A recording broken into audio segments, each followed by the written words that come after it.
So without further ado, I'll go ahead and get started. And I want to just speak briefly about slavery in the Constitution. And I'm assuming that many of you probably have already taught or are teaching this history about slavery in the Constitution.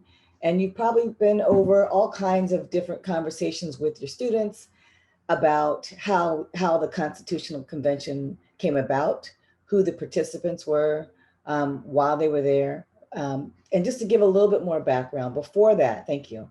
Before the Constitution, you can go ahead to the picture, yeah. Before the actual convention, which started in May of 1787, and before that particular Constitution convention, the United States was a new nation, as we know. They declared independence in 1776. And for so many years before this time period, as you know, the American Revolution and all the different tariffs and tasks that were placed upon the American colonists, they were fighting for their own rights and to have, not to have the kind of restraints that they had from the quote unquote mother country. And so one of the things they wanted to do was figure out, now that they declared independence in 1776, what is this nation going to look like? How will it govern itself? And how will it be structured? What are the forms of government? How will the branches of government be decided? And so this is really where we are on the eve of 1787. I will say this, that there was always an enslaved population. There had been an enslaved population, and we can talk about that a little bit later in terms of when enslaved people came to what became the United States. But I wanted to just say that oftentimes in our K through 12 textbooks, we find slavery and enslaved people and people of African descent often introduced in this moment, as if they weren't present before this time period. And I want to push back against that a little bit, because we do know from the transatlantic slave trade, which was one of the major debates on the floor at the time, whether or not to import enslaved people from different parts of West Africa, there was an ongoing traffic in human beings and in human souls that was coming. So to introduce to your students for the first time people of African descent as enslaved people getting off of ships is not really the best time to first bring that in. So I would encourage you to talk about the nature of the American colonies, how these colonies were founded, who was present in all different time periods, because you don't just jump into 1787 and have these debates, which we'll talk about shortly, these debates on the floor about the slave trade, about how to count representation for enslaved people, when a number of these individuals that were at this particular meeting were large slaveholders or enslavers themselves. Next slide, please. So one of the things that you all probably know, and I'm going to remind you each time, the reason why I have this picture of Paul Jennings here is that Paul Jennings was an enslaved person who has a narrative or an autobiography of his experience in the White House. He worked for James Madison and the Madison family. And I just want us to make sure that as we're having these conversations, because slavery, the slave trade, and enslaved people was very much a part of these conversations, although they did not enter into the final documents, it's important for us to think about who some of these people were. And that's why I have this image of Paul Jennings here. So we know that Madison came to the convention with the Virginia Plan, and he presented it on May 29th of 1787. And he proposed to have a weak central government. And you probably already know all this, but he wanted to have three branches of government that had checks and balances to prevent the abuse of power. But what about the question about representation, and what about the slavery question? And at this point, you're going to look at a document in a few minutes that has the debates that are referred to as the Madison Debates, where representatives from different states were arguing about not only whether or not they should count enslaved people as human beings, because many of these enslavers looked at enslaved people as their property. And so this is one of the first moments, not the first, but one of the first moments where we're seeing conversation about the humanity of the enslaved, even if it's not in the same way we would say it today. But there's a discussion, and one of the reasons why there was sort of an impasse was because enslavers at this time, some of our founding fathers, did not see enslaved people as human beings. They saw them as their property. But when it came to representation, they were faced with the dilemma of having to talk about them as human beings and as people. And that's why we get into this question about representation. Next slide, please. One of the ways that we can try to understand and get a better sense of the contradictions that were at hand at this time is to look at other documents and other documentation of how some of these founding fathers, how they managed their enslaved population.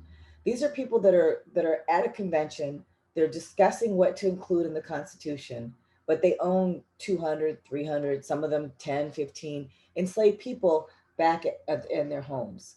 And what does that mean? How do we make sense of that? That is something that's not necessarily discussed at the same time, but that's something that I think we need to talk about. And how do we find out the attitude? And how can you teach your students about why slavery was such an important issue, even though it did not appear in the final document? And so, one way to do this is to get into the minds of enslavers like Thomas Jefferson and to understand what we have 66 years of notes on what he thought about enslaved people. And we'll be looking at a document related to that a little bit later. And this was a document that during some of that time, he didn't write it thinking it was going to be published. And he actually shared it with some friends and said, take a look at this. Is this something that you think I should publish widely or just under a small circle? Can you review? So there's been a lot of controversy over this document, but it is one way for us to understand how one of our founding fathers thought about the issue of slavery, and someone who then is later debating and discussing this issue as part of this convention. Next slide, please. We're going to watch a clip here that discusses some of the issues that I've raised thus far.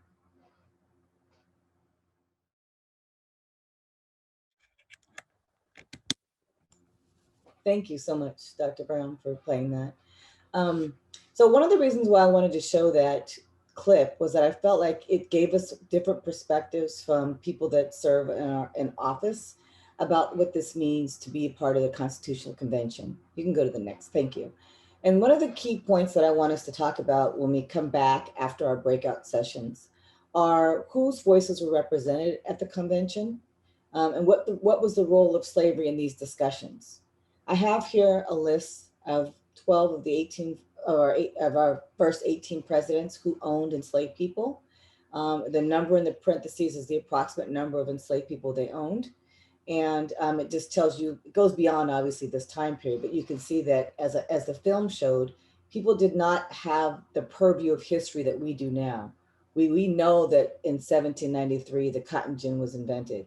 And we know that they did close the slave trade in 1808, and that slavery took off in the 19th century. And it took a civil war to end the institution of slavery. But it's taken more than that to end oppression. And we'll talk about that when we move it to the current moment. One of the things I want to emphasize when you look at the documents you'll have this in a few minutes will be a document on Thomas Jefferson's notes on Virginia. You'll have a document that has you may have already seen it, but a document that has some of the Madison debates from August. The convention lasted through the fall, so you'll see the debates in August, and we'll talk about some of the people that are on there and what they're saying. And the one document I gave you is about the slave trade and this discussion about whether or not they're going to do a 20-year ban on importing enslaved people. And you'll see that and how some of the delegates are talking about what that means, how they feel about it, and what to do with the issue of slavery.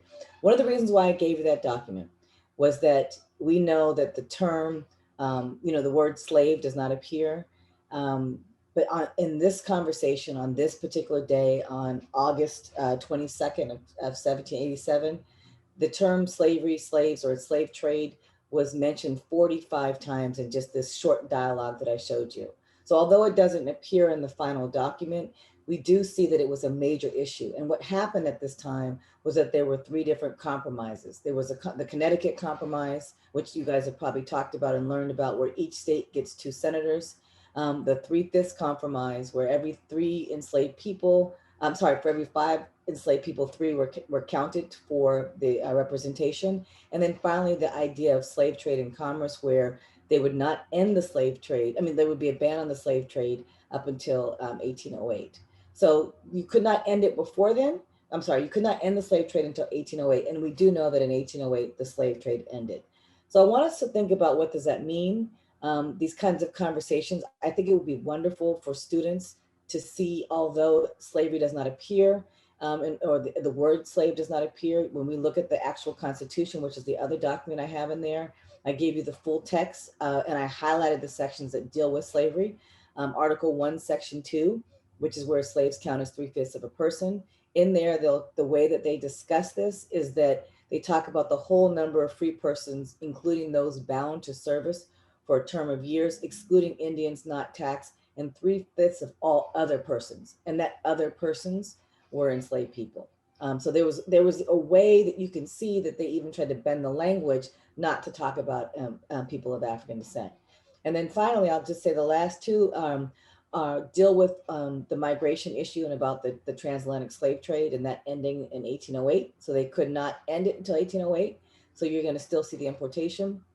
And then finally, about how free states, those states that had already declared freedom or emancipated or gradual emancipation, they freed enslaved people. And that really puts the North involved in sending fugitives or returning them. And that moves us into these discussions about the fugitive slave clauses, and that we revisit that again in 1850 with the Compromise of 1850. So it really puts the discussion of slavery and the responsibility of slavery on a number of people's hands while deliberately leaving out these terms in the final document.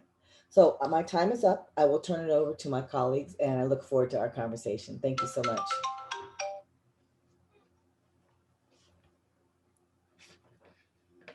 Okay, hello everyone. I'm Kefrelyn Brown, and I'll be leading this conversation around key constructs in the study of race and racism. Like Anthony Brown mentioned at the opening of this webinar, we would like to share with you a few constructs that we think will be easy for you to sort of see in the documents and to share with your students as you are thinking about these histories within a racialized context, because they occurred within a racialized context. So the key constructs that we'll talk about are key ideas that sort of get theorized in the context of talking about race and racism.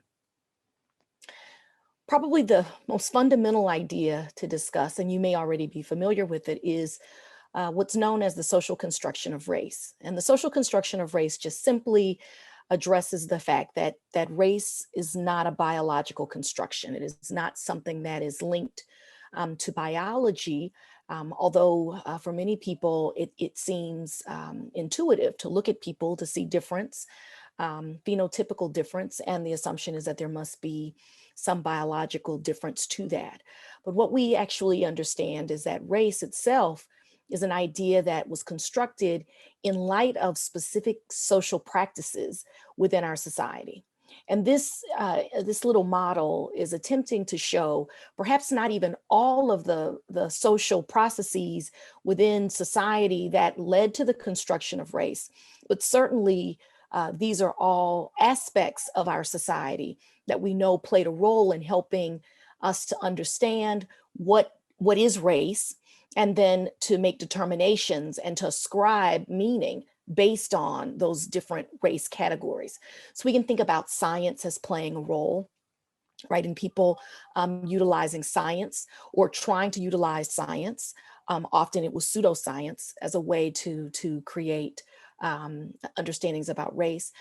Policy that comes in place in light of laws that are passed, indicating who in fact is a person of color or who can be a citizen, right? And those were linked to race. Popular culture at the time, during this time period, as well as during our own period, where we're living in, the period that we're living in now, helps us to sort of convey. We see meanings of race transmitted through popular culture.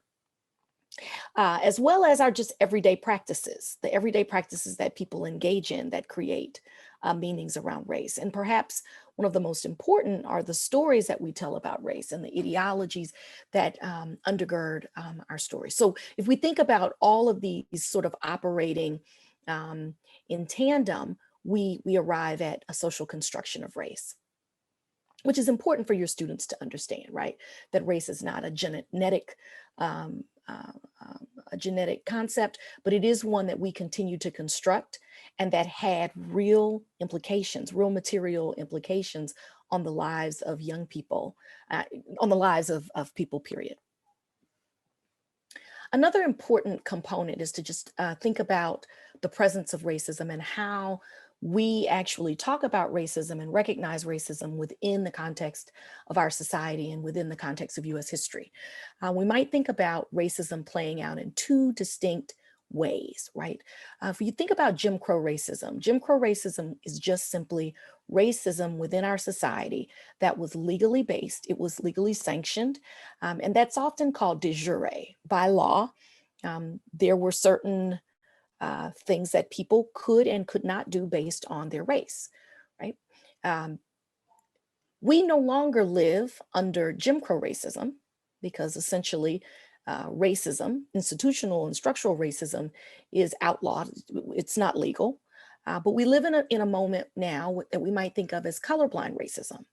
And by that, we mean the idea of knowing that there are race differences and that there are race histories that are a part of our society, a part of our history and the narratives of our history, but that those efforts to sort of acknowledge how race exists are ignored. And we call this color blindness. Sometimes people call it color evasiveness. It's where we know that race exists, but we don't really want to address it, or we minimize its impact or its significance on the past and perhaps even the present. Sometimes people don't want to talk about racism or race as it played out in the past. Sometimes people will talk about it in the past, but they don't want to think about it being something that's a feature of our contemporary society today. So these are two ways to sort of think about how people orient themselves to the existence of racism. And then finally, we want to address at least three types of racism that moving ahead in the webinars will be important. The first type of racism that we'll lay out is interpersonal racism, and this is the type of racism that many people are familiar with, and may even talk about. It's interpersonal between people, perhaps between people and groups of people. It's how one treats another person and whether they treat that person in a racist way or not, right? Assuming that they either are capable or not capable because of their race. But this is only one way to think about racism. It's at the micro level, and it's really dependent upon who you are, the time and space that you're in, and who you interact with and who you engage with. We also have a form of racism that we might think of as structural or institutional. And we could probably even break those two down, but for our purposes, we're going to think about it as sort of one: structural racism. When racism itself is built into the very structures of society. When we think about slavery or the institution of slavery, it was a part of our sort of history in this country. And within it, racism was a piece of that, right? Because those who were enslaved for life were people who were identified as Black. So we might think about that as being institutional and structural also because we had laws, as Dinah just talked about. We had laws built in our system that identified who could be a citizen and who couldn't, who wasn't a citizen, and they were linked to race. The final type of racism that I'll just share, but we probably won't discuss a lot of it today, is internalized racism. And this is another sort of individual level racism, but it's when people internalize racism based on larger systems of racist systems that they sort of take in and themselves perpetuate. And they can be perpetuated in a variety of different ways. So we're going to show you a clip. Oh, go ahead. Well, before we show the video, there are some pedagogical things that we want you to consider. This is taken from a three-part video called Race, the Power of the Illusion, The first part deals with some contemporary issues around the idea of social construction of race. Then it gets into the history of race in volume 2, and then kind of contemporary 20th century issues around what they call the material realities of racism. So what you'll find in this clip, I would argue, is it's vital that you think about using clips in the context of this video. They're a shortened version, a bridge version that's 38 minutes, but what we're showing you is maybe only a minute. This could sit in the beginning of a lesson. I think in some cases it could come after. And I want you to think about this video in relation to the primary source document that we're going to show you, taken from Notes on Virginia. So go ahead, Dr. Brown, you could play it now. So what we see here, when we think about the idea of race as a social construct, I want you to think of the analogy of construction. I mean, that's what I share with students. If something was made, if it was artificial, that something or someone created it. And as Dr. Brown showed in the image, we have throughout this period ideas around the theology related to African Americans being outside of the providence of God, naturally bred to be enslaved as defined by the providence of God.